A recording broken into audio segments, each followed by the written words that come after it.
You're listening to Affected by Altitude, a Colorado Rockies podcast for and by Rockies fans on Rocky Mountain Rooftop. Thank you for joining us as we discuss all things baseball and Colorado Rockies.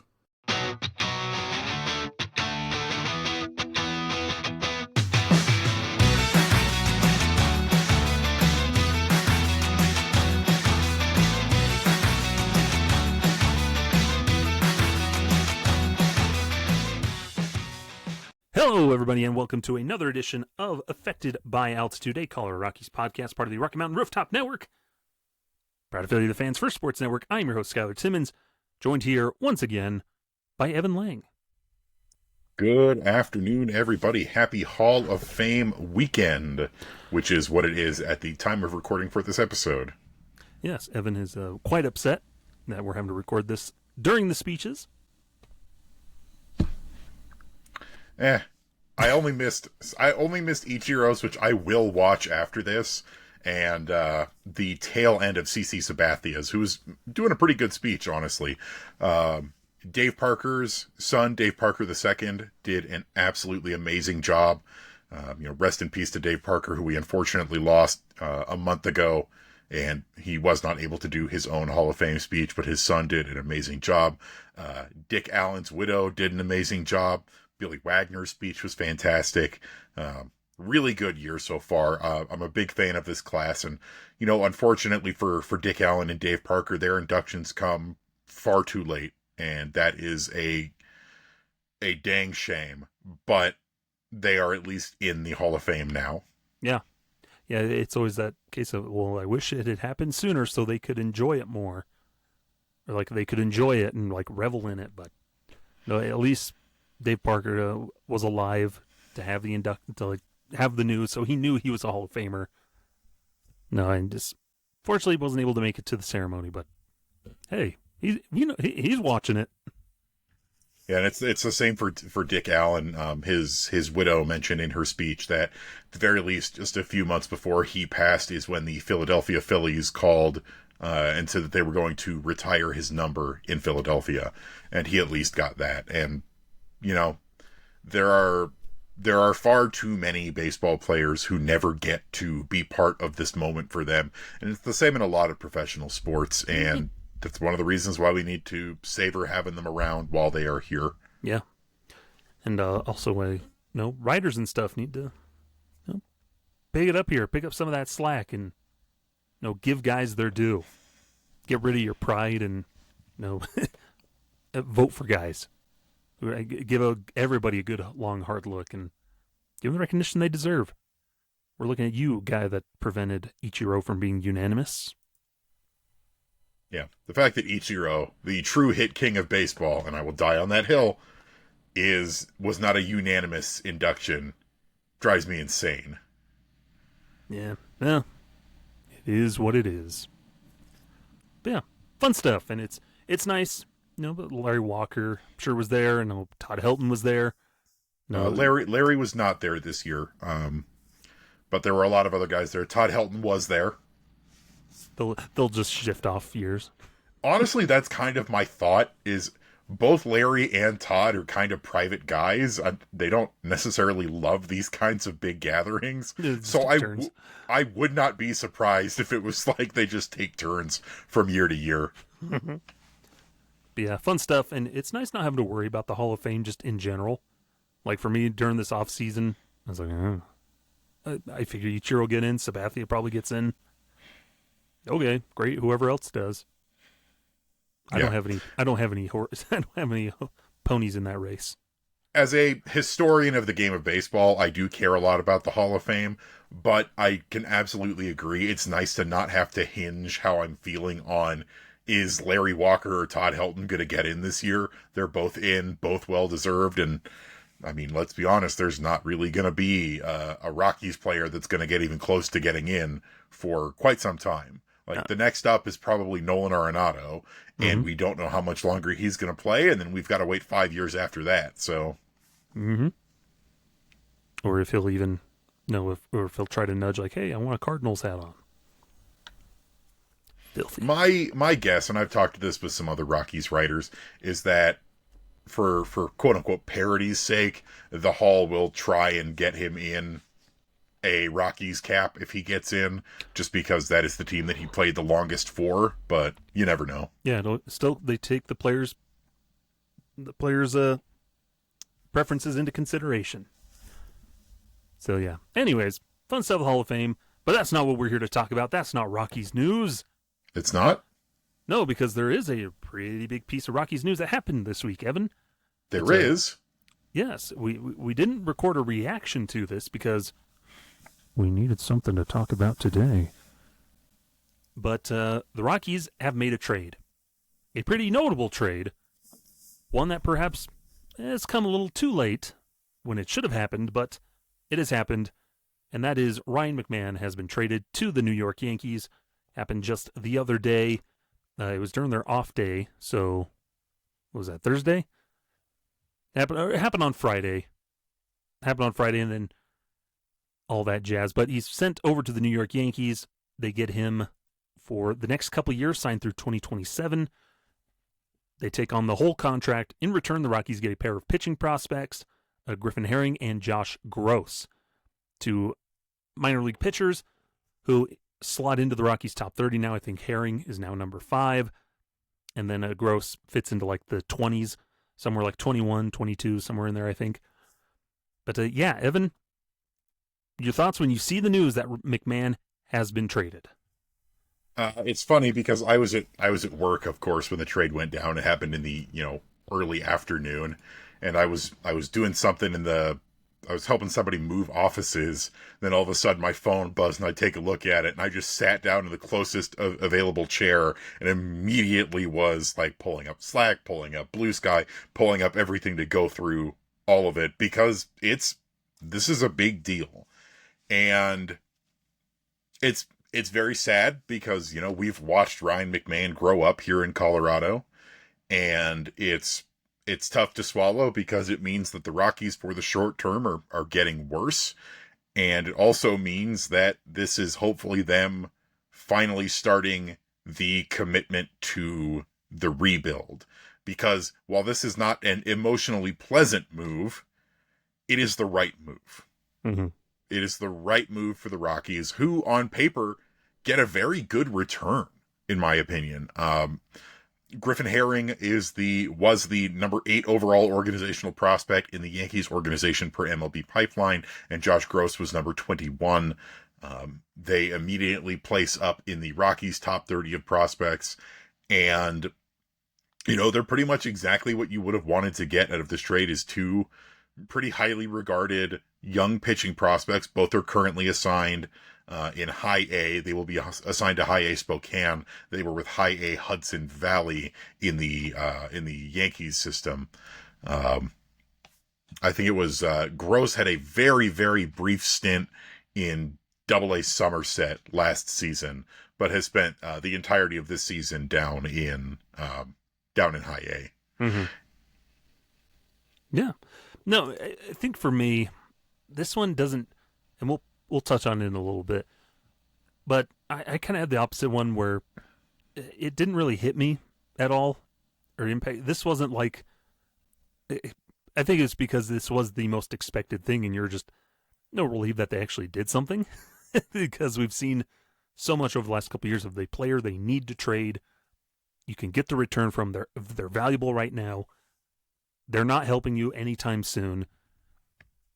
And now they finally did it, and it's kind of a sense of relief. You're like, oh, yes, they did it. They did what they were supposed to do. Because, yeah, I like Ryan McMahon as much as the next guy. Good player, but that's what all he really was to me. Like, yeah, we like Ryan McMahon, and when he's good, he's good. But it's just so much inconsistency where he was never really that standout player for me. Where he had his moments, phenomenal on defense. And that's probably what I'll remember him more so for, is that he was just a really good defender who could run into some balls at the plate. And so it's just more of a relief for me of like, yes, they actually did it. What's that? We don't have his contract anymore. We don't have to pay anything. I love it. No, and so could you have gotten a better return maybe if you chipped in some money? Yeah, probably. But did you really need to? No, I think this return's fine for the player that he is, the player of the season that he's having, to get 2 top 30 prospects, one in an organization's top 10. Heck of a trade. And it fills a need for the Yankees. Like, that's a good trade for the Yankees, too.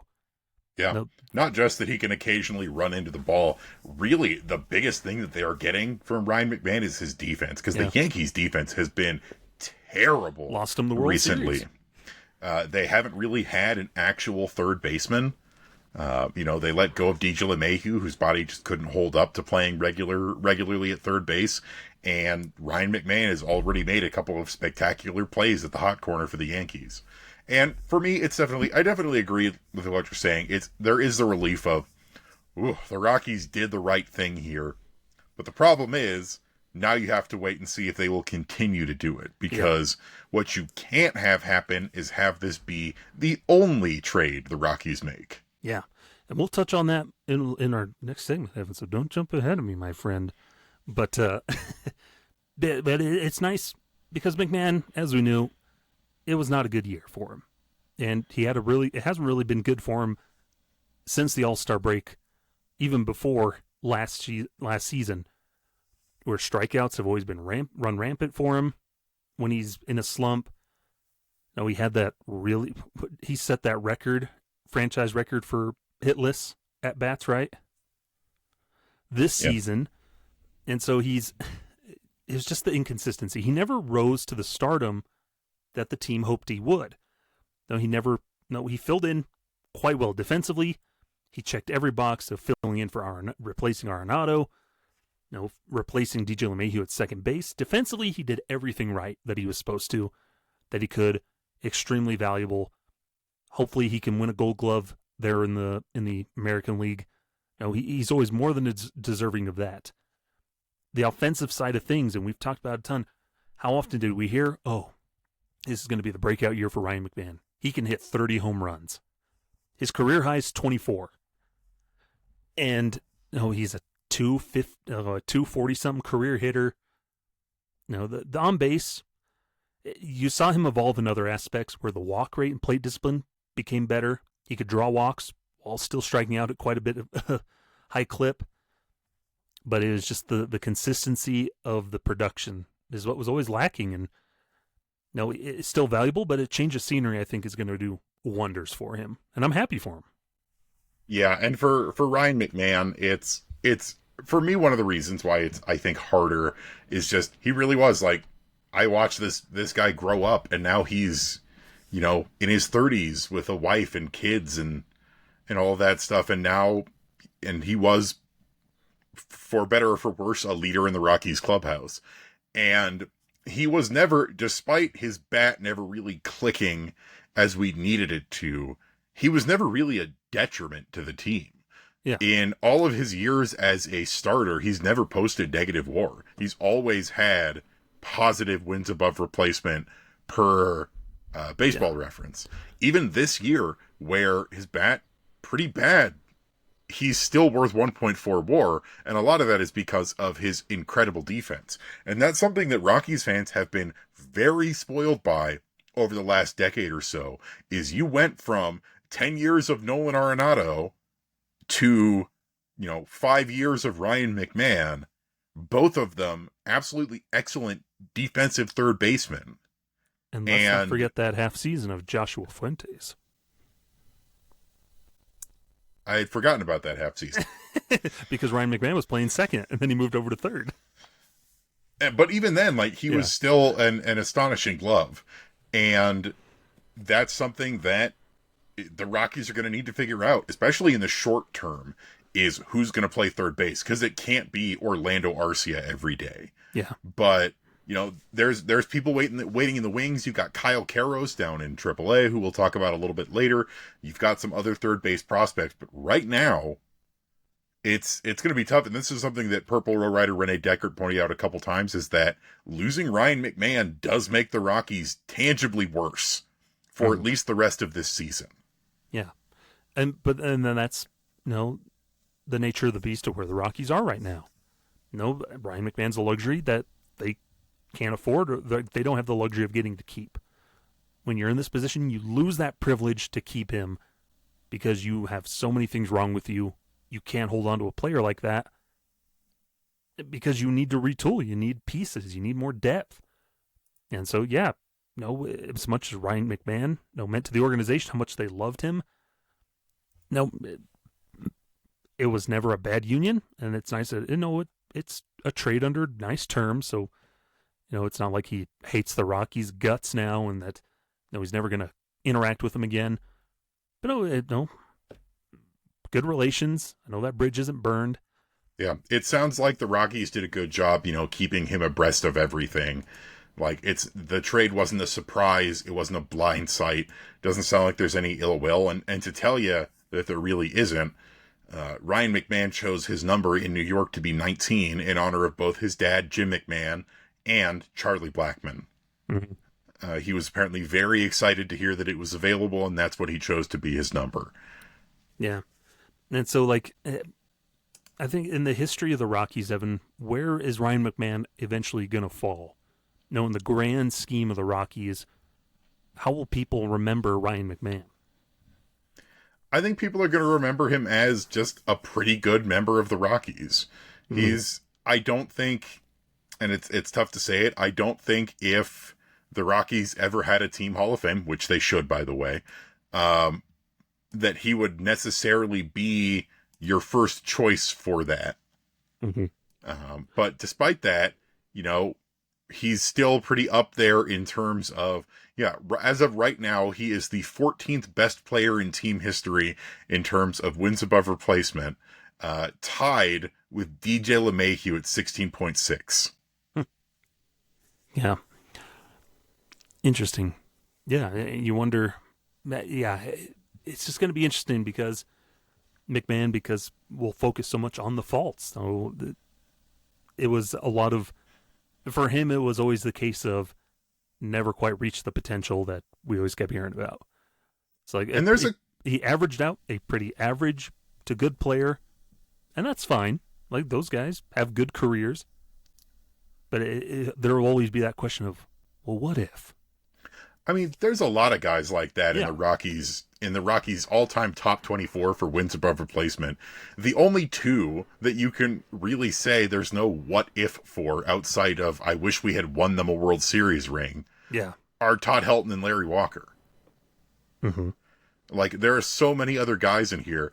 Like, number 4 is Troy Tulowitzki. What if he had stayed healthy? What if he had stayed with the team? Number 10 is Kyle Freeland. What if he was able to replicate that 2018 season and take that next step forward? But what I mean, is the fact is that we kept hearing about what McMahon could be, and he never reached those heights. You know what I mean? Because Tulowitzki, we've seen what he could do at his heights. That was taken away from because of injuries. Same with kind of Freeland. We saw what he could do at the height, but then realized, this is actually what he is. Pretty average, type of pitcher. But with McMahon, it was he could hit 30 plus homers. He's going to be the staple. He's going to be a foundational building block for this organization moving forward. We're going to sign him to this this 6-year extension, and okay, it would just turn out pretty average. He never reached those heights that we kept hearing about. Yeah, I mean, there were writers in his contract for MVP votes. Yeah, that he could opt out after finishing top 5 in MVP voting. It's like which didn't happen. So there were these lofty hopes and prospects of what he could do, and instead it's pretty a decent player, but not the kind of guy that you try to make your foundation. If that makes sense. He's a nice supplemental piece. He's a good, a piece of the puzzle, but he's not the keystone type of thing. Yeah.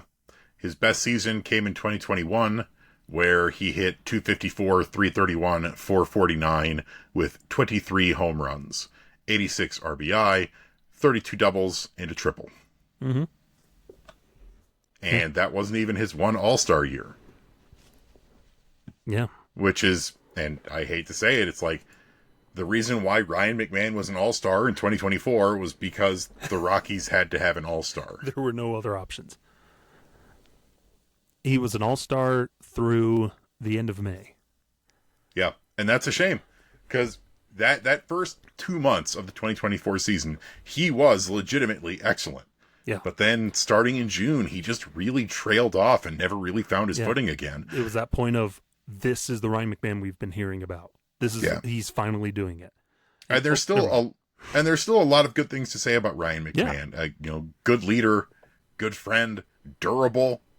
He almost never missed any time. He played a ton of games and a ton of time every season at a physically demanding position of third base. And he plays third base extremely well. I'm talking about in the past tense like he died. He's still playing baseball. No, he went to the Yankees, so he's dead to us now. No, I'll root for him. I'm not going to root for the Yankees, but I will root for him. It's the exact same thing as DJ LeMahieu. Yeah. I'm not rooting for the Yankees. I'm rooting for you. Yeah. And I think, where the pressure won't be on him as much because you've got so many other guys, more notable guys on the Yankees that can take some of that light away from him. And it's nothing against Ryan McMahon. Like, he's just not the guy that's going to be I'm putting the team on my shoulders. I'm going to carry this whole organization forward. No, that was a Nolan Arenado. That was a Trevor Story, honestly, a Tulowitzki, a Cargo, Todd Helton, those kinds of guys. And then Ryan McMahon's like the supplemental. Well, I'm the assistant. I'm the wingman. I can do my part. I'm going to do a lot. And that kind of stuff. But like you're saying, it's going to hurt. This team is now worse off without him. We save some cheddar cheese that they have to figure out how to allocate, like $36 million, figure out going forward over these next couple of years. But, good on him that he now moves to a contender. Who knows what happens with the Yankees, but all the best to him. And he's locked in. He has a home now for the next couple of years where he can really do a lot and hopefully take advantage of Yankee Stadium. It's nice that this is not a rental move for him, where his future is up in the air after the end of this season. It's for the next two years, he's a Yankee. Yeah.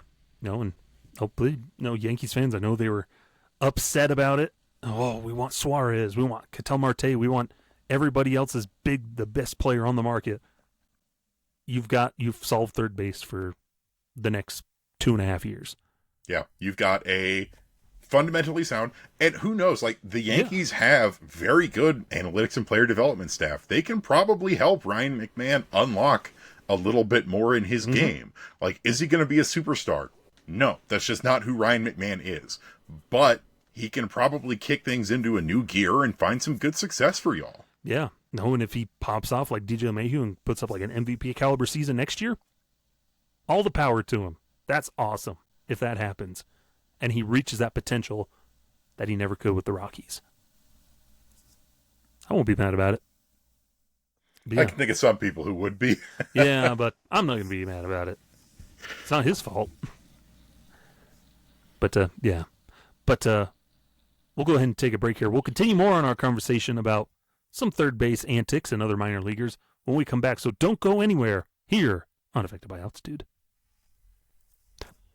We're back here on Affected by Altitude. Skyler and Evan here with you. Talking about Ryan McMahon getting traded to New York. We already touched on a little bit. Griffin Herring and Josh Gross down in the minors. But now this leaves a big, wide open hole at third base, Evan. That, just like a lot of other positions, Rockies don't have exactly an immediate answer. It's a little up in the air. There's some faces you can point to. But it's a position that now enters a revolving door of who's going to fill it in. One guy that they've brought up so far that can play it, but it sounds like the Rockies won't use him there as often. Warming Bernabel was added to the 40-man roster to replace Ryan McMahon, essentially, on the 40-man, and played his first couple of games, got his first hit, got his first home run against Baltimore this weekend in his 2 games. So welcome to the big leagues, Warming Bernabel, Evan. What can we make of Warming Bernabel? Right now it's way too early to say, but for Bernabel, he used to be a pretty highly ranked prospect with the Rockies. As recently as 2023, he was considered the organization's 7th best prospect or something per MLB Pipeline and per the rankings over at PurpleRow.com. And then just had 2 pretty down years for a variety of different reasons with AA Hartford. came into AAA this year, his first season in AAA, and was swinging the bat really well, and has continued to do so. And one thing that's big about Bernabel is that he's not a super high strikeout guy, despite the fact that he is extremely aggressive at the plate. And he excels at getting that barrel, getting that swing path right where it needs to be and making contact. And it's played really well for him in Albuquerque, and he's already got his first 2 hits here in the majors, including a really nice home run in an otherwise unremarkable game against the Baltimore Orioles on Sunday. The less said about the last 2 games of that series, the better. The thing about Bernabel is that he was brought into the organization at, 16, 17, like you do as a middle infielder, because they're almost all middle infielders. That's they're what you play down in the Dominican. They're young, quick, rangy kids from the Dominican Republic. They're middle infielders. But mostly has played third base throughout his career and has added in first base recently. And he is a decent glove. He's got okay footwork, he's got okay hands, and he's got a good arm. But he is not a Gold Glove defender at third base and not a Gold Glove defender at first base. He's a hitter more than a fielder. And what's really going to be interesting about Warming Bernabel is what they do with him moving forward, because so far in both of the games he's started at first base over Michael Toglia. And we can talk about first base till the cows come home, about how the Rockies have just failed to find an heir apparent to first base going all the way back to when Todd Helton retired. And they've apparently continued to fail to do so with Michael Toglia, who it seems has fallen out of favor with the organization, honestly. He's getting less playing time, and when he's playing, he's not playing particularly well. And for the Rockies at third base, that's really not something you can afford to have happen, especially considering the last decade plus of success at the position of good defense and decent enough hitters, where Nolan was a good hitter and Ryan McMahon was a decent enough hitter, where that his defense was so valuable that you had him in the lineup every day. And right now, there really isn't a set heir to third base. There are some guys that you could plan for. Most notably, it's Kyle Karros down in AAA, but he's only just getting his feet wet. He's been in AAA for a week. And it's too early to call him up. Like, we may see him debut this year, and I will be delighted if we do, but it is too early. Yeah. And so right now, the last 2 games, it's been Orlando Arcia at third base. And I'm sorry, he seems like a great guy. And I know the vibes are good with him, the clubhouse vibes. But he has been largely terrible in the short amount of time. In the short amount of time he has been with the Rockies, where he is worth like negative 1.2 wins above replacement in 35 games. Yeah, the glove, is fine. He's a good defender. That's how he was, being the shortstop, but the bat is giving you nothing. And that's going to be probably the big thing with, first and foremost, it's how do you find that balance of how much are you going to wait on defense, and then how much are you going to weigh the offensive capabilities? Because third base needs to be a productive spot in the lineup. It needs to be the productive position. On the bright side, it means no more Orlando Arcia at first base, which is... Oh, he'll still get in there. Which has been rough. He is not a first baseman, and every time he is there, you can say why he's not a first baseman. But he can play third okay. But okay is tough to swallow when the Rockies have had excellent third base defense for the last, 12 years. Dating back to 2013 when Nolan Arenado made his debut with the team. And right now, there's not a lot of reinforcements. You can look at Aaron Schunk, who's having a pretty good season down in AAA right now. And for the limited time that he played up here in the bigs this season, he did pretty okay before he got injured. Answer. But yeah, he's not a long-term answer. And right now, you don't really know if the Rockies have a long-term answer. It's tough because you look at their top 30 prospects, and the only third baseman of the bunch is Kyle Karros. The rest of them any infielders are all middle infielders, and some of them are guys who you can see maybe being a third baseman later on. I look at guys like Kelvin Hidalgo, but at the same time, None of those guys are particularly close to the bigs. The next closest guy is probably Sterling Thompson, who has not played third base much at all this year. He's been Yeah. primarily converted to outfielder. And he's having a decent enough season down in Albuquerque. He's a guy the Rockies could potentially call upon, but not as any sort of immediate answer at third base. And right now, it puts the Rockies in a tricky position where there's not really an answer for the rest of the season, and you need potentially Kyle Karros to be ready before the end of this season or opening day next season. Otherwise, they're going to have to go for outside help. Which is fine where the team is at in its current position, because it's in that weird era now, Evan, with the terms of the Rockies rebuild, where you also don't want to like start the clock on guys too early when they're going to be useless to you. Down the line when maybe you're going to be more ready to be more competitive, but that kind of thing. But yeah, it's going to kind of have to be a revolving door. Warming Bernabel, yeah, he's cannon fodder in a sense. Like, he's a temporary guy. You can see what he does, but maybe he's not in the long-term plans. There's better options perhaps. Yeah, this is his audition essentially to say, hey, remember me? I used to be a top prospect for your organization. Yeah. I can still be part of your future. Yeah, because I feel like Kyle Karros probably could be that long-term answer, and it just if he can continue to develop with the bat at the as he plays in AAA and then eventually gets to big leagues, like, you need the bat to develop more and more. Maybe add in some more thump as he continues to make contact. But it could be a scenario where, well, that's the path for Charlie Condon to get up a little quicker. We need a third baseman. He played third base in college. I know they view him as an outfielder and a first baseman, but he can play third. Good enough. He's a guy. Ethan Holiday, recently drafted, signed for $9 million buckaroos. That could be the position he eventually just grows up to take over. So there's options, but like you're saying, there's nothing immediate. There's too much.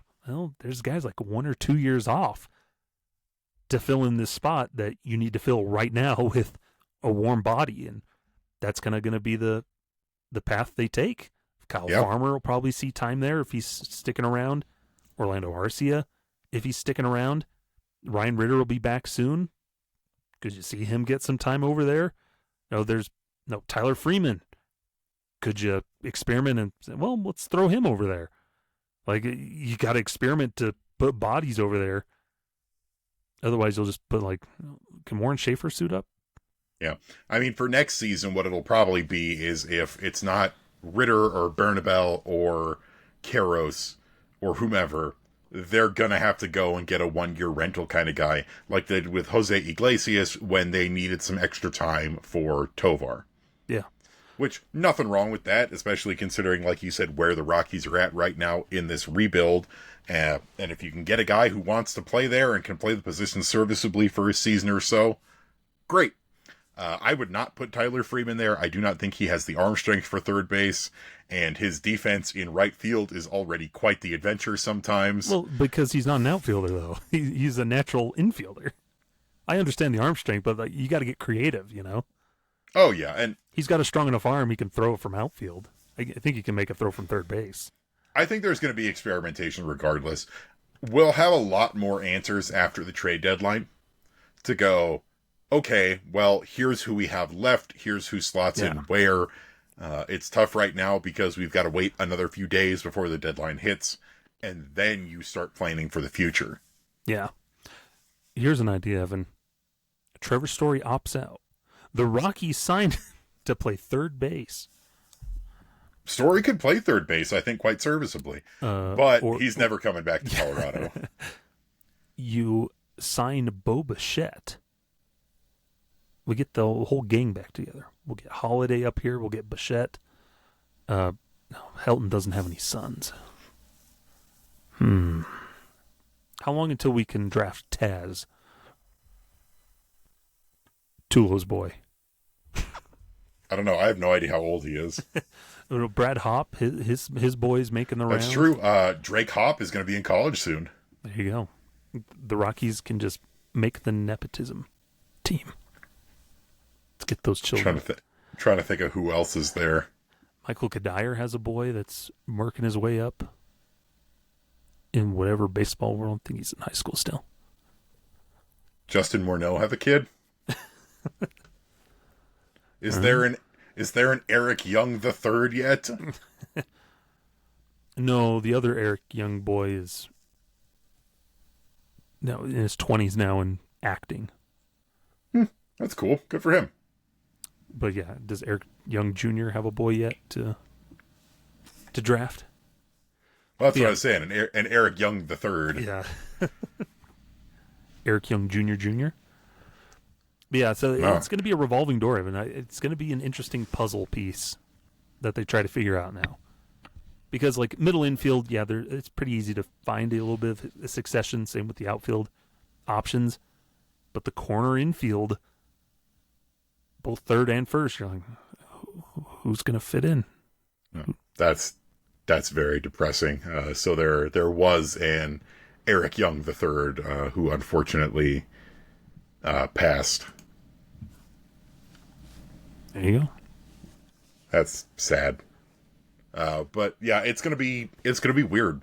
And for the Rockies, you know, we've just laid out over at Purple Row in our state of the position thing. We talked about it here. Is that the positional depth pretty much everywhere is nowhere near as good as we thought it was or what it needs to be. Yeah, and it's been a case of everything's been so bottom heavy, so there's no immediate reinforcements. It's, well, this guy just barely got to AAA. You're like, ugh. Yeah, and even though the Rockies, I think, did draft well, it's, you know, these are guys who aren't going to be ready anytime soon. Even if Ethan Holiday gets fast-tracked like Jackson Holiday did, even if Charlie Condon is maybe up soon, the best case scenario for a lot of these young men is 2 to 3 years. Yeah, 26, 27. You're like, ugh. Okay, through Ryan McMahon's contract. But, yeah, so it could be that thing where you enter the offseason like, well, we got to make a trade to bring in a third baseman. We got to get creative. No, we got to bring in some outside help. Puzzle pieces. And it all depends that could be something the Rockies do still during this trade deadline is you trade Jimmy Herget for a third base prospect or something like that. Yeah, like right. that's doable, but you never really know how it's going to work out. And heck, we don't even know if the Rockies are going to make any more trades. We certainly hope so, but we're just kind of sitting here on our hands and going, well, what's next? Mm-hmm. Yeah. Well, I'll tell you what does come next, Evan. A break as we head into our third segment of the show. Talk a little bit more about this trade deadline stuff that Evan is alluding to. But yeah, plenty of prospects to look at, Evan. Warming Bernabel, yeah, it's great that he's up here, but now there's a lot more that you look at in the second half of the season. Guys crawling their way up and who we could see and who could make a return and everything. But let's take our break. When we come back, let's talk the deadline here on Affected by Altitude. We're back here on Affected by Altitude. Tell you what, Evan, that second segment, not as long as ones in the past, but that's okay because we've got plenty of time now to talk about this with the trade deadline. Like Evan mentioned, Ryan McMahon was traded at the time of recording here on Sunday afternoon, 3:45 p.m. Mountain Daylight Time, Mountain Standard Time. We're a few days away from the trade deadline. Been a lot of moves around the league first, Evan, and has anything surprised you yet, just around the league in general? Honestly, nothing super crazy right now, at least. It's just surprising maybe a little bit because it seemed like the Diamondbacks were going to try to hang on a little bit, but now it's pretty clear, like, yeah, they're selling pieces off. And so, like, Josh Naylor, that was kind of the first domino to fall. Josh Naylor goes to Seattle. Wonderful trade. I love that for Seattle. I liked Naylor there for the Diamondbacks. But now he gets to go out to Seattle. I love that trade for them. Now they traded off Randall Grichuk to the Royals, where I'm confused. I thought the Royals were kind of out of it, but they're making moves, I guess. That was before Chris Bubich got hurt, though. When did No, he and get then hurt? the Yankees have made multiple moves, prioritizing defense a lot, honestly. Where after they traded for Ryan McMahon, they picked up Ahmed Rosario from the Yankees, not from the Yankees, from the Nationals to the Yankees, and I feel like the Yankees are going to have a lot of shoring up to do because they are a good team, but they do have some glaring weaknesses. And Aaron Judge is on the IL right now with an elbow stuff. Ugh. But yeah, Yeah. nothing too crazy yet. As these next couple days, I think it's going to kick in. What happens with Eugenio Suarez? So maybe there'll probably be some other just wild trade Yeah. that happens. I want to know what the Detroit Tigers are going to do because they have been just on a horrific slide for the last few weeks, and something's off, and they need to address it. Mm-hmm. It's because they sent so many of them to the All-Star game. They knew they didn't deserve it. Threw off everybody's groove. Yeah. What's that? Javi Baez is the starting center fielder? Why? But yeah, so nothing too crazy yet. But I just thought it was interesting to look at. Not a whole lot happened, but I'm just waiting to see like the Dodgers will come out of nowhere and be like, "We've got Paul Skeens now," and you're like, "What the? How?" And all we gave up was $20 and a bag of Cheetos. Yeah, I mean, for the Rockies right now, they should be willing to court with anybody for pretty much any player.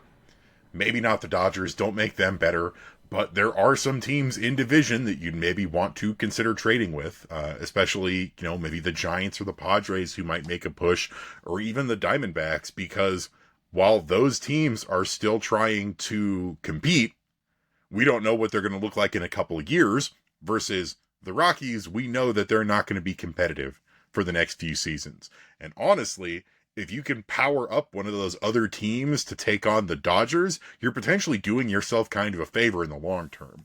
But there are so many teams right now that are going to be buyers, and the Rockies need to be willing to part with pretty much anybody. Yeah. We've heard that people are asking about guys like Victor Vodnik and Seth Halverson. And while the price should be high for those players, you should still consider offers on them. Mm-hmm. Yeah. I'm like, and that's the thing, is they have to just buck that trend of, oh, well, we're not willing to listen on most of these people. Our price is really high on a rental of Trevor Story, who's injured and people have legitimate concerns about him that season.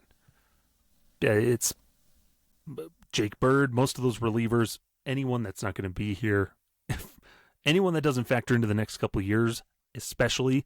So it's like the tier system is always like, these are the immediate ones we need to get rid of. These are ones we should consider, and then your untouchables. Yeah, or it's going to take the moon to get this guy. Yeah, obviously Ezekiel Tovar, untouchable. Obviously Chase Dolander, untouchable. But half your bullpen guys, Jimmy Herget, Tyler Kinley, Jake Bird, very touchable. Like, yeah. You should consider trading all three of those guys. Honestly, I would consider it an unsuccessful deadline if they didn't trade at least two of those three. Mm-hmm. And honestly, maybe listen to offers, even lowball offers on a guy like Michael Toglia. If there's a team that thinks they can unlock his next level when you very clearly cannot, and he's looking like he's fallen out of favor with the organization, maybe kick the tires on a deal for that. Yeah. Or I think that's a big one. That's a perfect example. Or it's like, I feel like so many people, we approach deadline for a team in the Rockies situation where it's, well, you just have to get rid of pieces. That's it. Just sell off pieces, get what you can. But you can also make proactive moves that also make you better right now. And like we're just saying in our last segment about a third baseman. Okay, what prospects can we trade that we can get a controllable corner infielder that could play first or third? No, you could pick and choose. Maybe you need to fill up one of those spots, like we're saying. You trade away Atolia or something. Who can we trade off to then get a guy that we like, that can at least fill the position the rest of the season, and then see where we go from there. You can get creative. It's not always has to be, well, we got to sell off every piece and then we're just going to suck the rest of it. No, you can still make trades to get better, to improve yourself in the immediate future. And that could be like we're mentioning. You don't have to be garbage just because you're rebuilding. Yeah. Which is because as we know, Evan, the draft isn't going to help you. You can't take advantage of the draft anymore like that. Yeah. And, I look at guys like, there's been some ideas of maybe if the Rockies trade with the Tigers, you could see about maybe Jace Jung, who's, kind of struggled with Detroit, but you could see what you get in him as hey, maybe he could be a guy, but if not, we have some other guys developing. Yeah, it's like you could make a trade like the Rockies did back in spring training of acquiring a Tyler Freeman. You take a player like Nolan Jones, you trade him off, you can get a guy that helps you out, type of thing. So trades don't always have to mean, oh, we're getting rid of all of our pieces and we're just getting prospects. You can do any sort of guys, but ideally controllable guys that can help you either in the immediate future or just improve your depth. Yeah. Heck, the Phillies are always in need of pitching help, and they've got some third basemen on the farm that are close enough to big league ready that you could see what they've got. Really, you could find a deal with pretty much anybody where you could fill in a position of need for the Rockies, and it doesn't have to be like you're not making these moves to be competitive, but you are making these moves to, like you said, improve the team, get better, build towards the future. Yeah. And it wouldn't be bad to restock positional depth pretty much anywhere, because as we've discussed now, the positional depth overall in this organization is not that good. Yeah. Like, maybe you do want to see about getting an additional outfielder, because we've learned that depth isn't as good.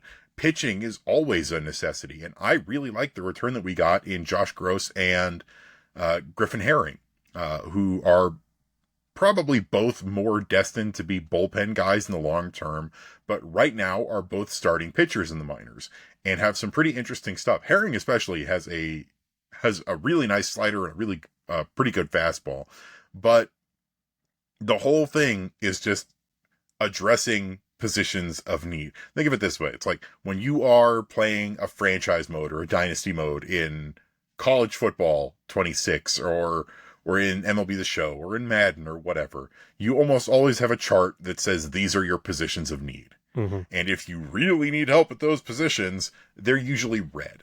And right now, the Rockies should be looking at their chart for positions of need and noticing that pretty much everything is red. Yeah. Yeah, you just got to get busy in the kitchen and do whatever you can and get creative. That's the thing that the Rockies, I think that's a common thread I found myself mentioning or thinking about, is the Rockies have to get creative. And it's when it comes to trades, when it comes to roster construction, just how they do things, you got to get more creative. And they've been so stagnant and just stuck in the past where you got to get creative now. Yeah. Package some guys, try some different things, throw in some stuff. Like, hey, maybe you're trading Tyler Kinley to the Phillies. And you can go, hey, would you guys like to take a flyer on Michael Toglia and maybe throw us an additional prospect? Yeah. When when the Dodgers, they get into some 3-team trades. I look back like when the Cardinals received Eric Fiddy and Tommy Pham and Cash, got those from the White Sox. When the Dodgers got Michael Kopech and Tommy Edman, like a pretty, the White Sox got some good prospects back. They got Miguel Vargas. Yeah, Miguel Vargas looked really depressed when he got traded over there. But get creative with that. Do a multi-team trade. Or, don't be afraid to trade, thing like you mentioned before, within the division. I was looking back, and the last time it's been close to like really 10 years, at least, since they've made a legitimate actual player-for-player trade within the division with anybody. I think the most recent one, it was like 2015 or 2014. One of those. Might have been with the Dodgers when they sent Juan Nicasio over to the Dodgers. that was really the last time that they had an in-division trade of player for players.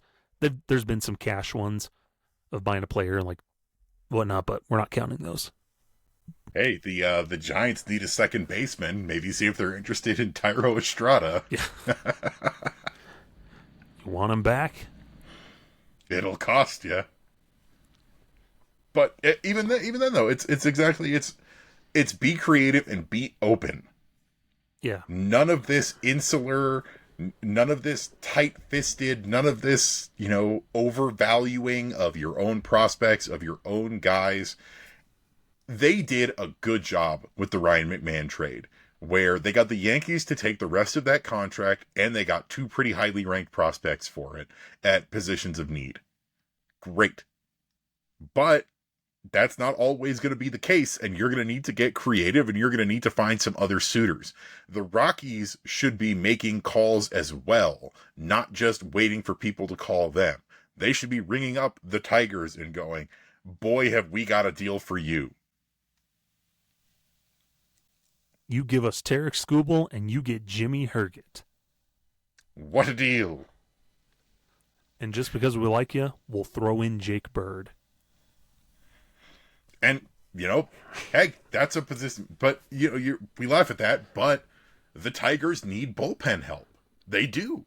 Most teams do. So you go to a team, and you could even tread some old waters with all these teams that we know the Rockies have friendly relationships with, like the Braves, and be, hey, see that you guys could use some pitchers.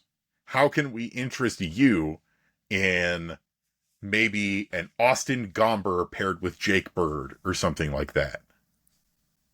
Problem is the teams that they like to trade with aren't exactly contenders right now. That's true. So you've got to figure other stuff out. The Rockies need to be proactive. They need to be everything that they haven't been for the last several years this deadline. Mm-hmm. And I'm pretty glad that they got a McMahon trade out of the way before we were in the final day of the deadline panic. Yeah. That's good. They need to make more trades before the deadline. I don't want to wait until the 31st to see what the Rockies do next. They need to be active throughout pretty much all of this week. And that was something I wanted to kind of ask a question about here is, if McMahon, I think you already answered this, but like if they only trade McMahon, is it a failure of a deadline? What if we know, probably, but what if we learn they tried and they just didn't get calls on these guys? No, what if they're like, nobody really wanted Jake Bird. We really didn't get any offers on Jimmy Herget or Jake Bird. Like if we learn that news later, are we surprised if they're not able to make any other trades? I would say yes and no. Because what I would say to that is, if you didn't get any offers on that, then what were you doing to try and get offers? Mm-hmm. Were you being proactive? Were you trying to keep the windows open for getting guys traded? Or did you do what you've done in years past and go, well, we didn't get any good offers, so I guess that's that? Yeah. Which you can't do. They did that with Trevor Story. They did that with Elias Diaz. They did that with Cal Quantrill. And it's always, and Brandon Rogers. It's always so hard to think, did the Rockies actually not get any good offers? Or did they not try hard enough to make it so that they could get a decent offer? Yeah. That's my concern. Where it's like, Elias Diaz was nursing, 2 blown out hamstrings at the deadline last year. But within 2 weeks of getting cut by the Rockies, he was back up with another big league team and was playing playoff baseball. And it's really tough because I think about guys like Herman, who just hit the injured list with biceps tendonitis. And that can really kill his trade value. But you have a good body of work from this season. You have relatively positive news that the biceps tendonitis is mostly from, working so much when you haven't pitched that much over the last 2 years, and it's not structural damage. And if you're not getting a lot of great offers, you can try and sweeten the pot a little and at least get a good offer. But like I've said now a million times, the Rockies have to put in the legwork. They have to be proactive. You can't just sit in your office and wait for the phone to ring. But why? Because unfortunately, running a baseball team is hard work. But why?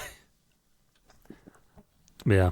Yeah, it's part of it too. But then I also wouldn't be surprised if they're just unable to move. Even if they try to offer guys and then teams are like, I'm good.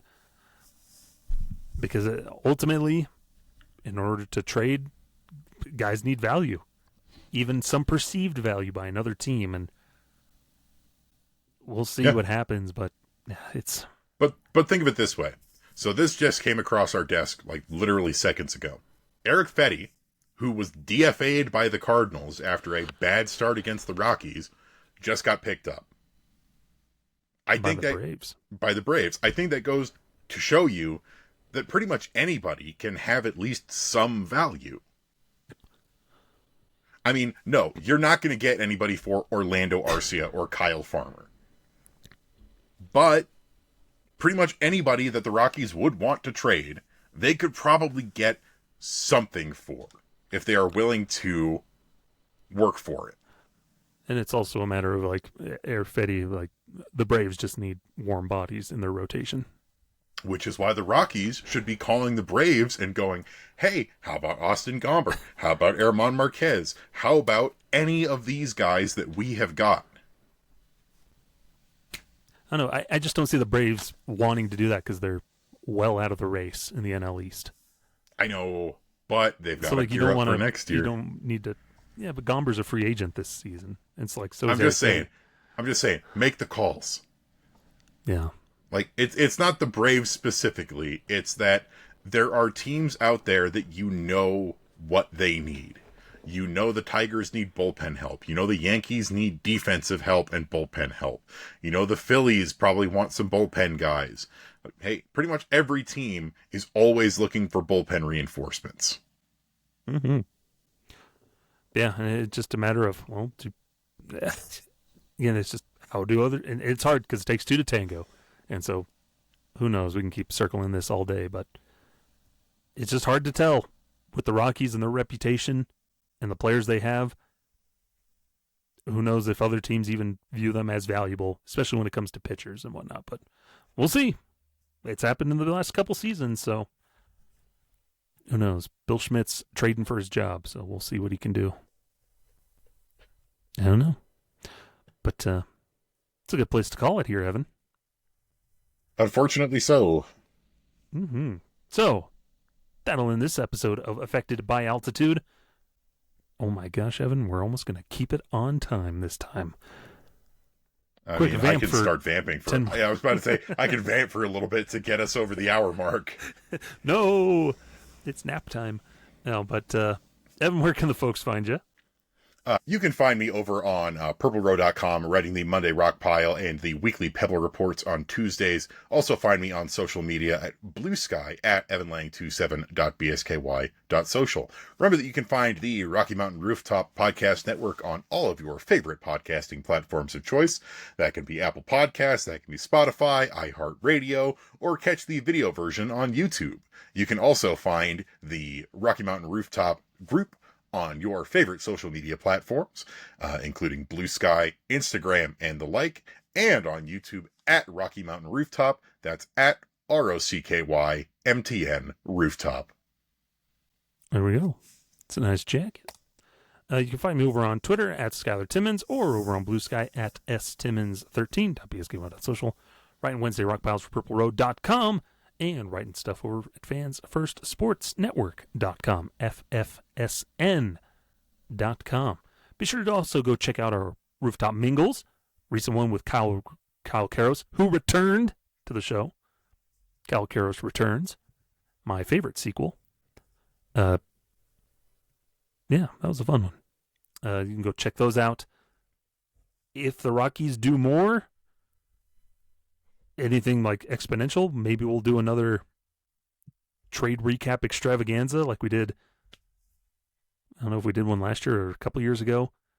It just depends on if the Rockies do anything. If they make one trade, we're like, we'll talk about it next episode. So, yeah.